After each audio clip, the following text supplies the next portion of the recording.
feel like everyone, especially in LA, is a creative director. Yeah. What does that title actually mean to you and your work? Yeah, man, this is such a fun question for me because I didn't have the classical training of being a creative, like going to college for that. I went to Northwestern for the right brain stuff.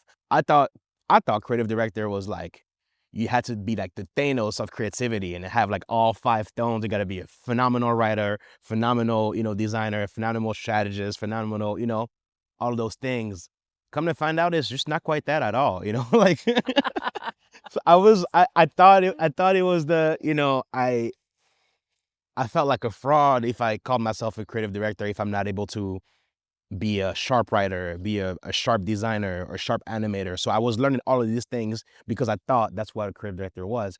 And I've only found very few people that are excellent at all of those things. One of which is who we used to work with, Chris.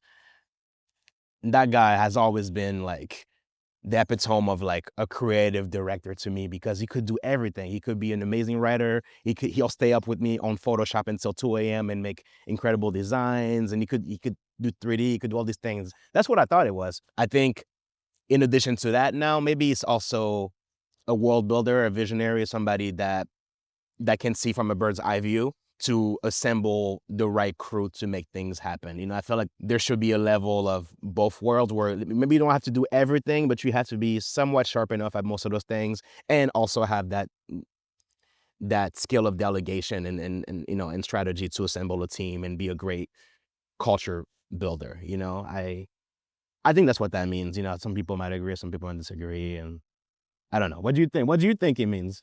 This sounds very surface level, but it's actually deeper than that. But someone who is good, who knows a vibe really well, because I think a lot of times you can have skills, but you can't necessarily have taste.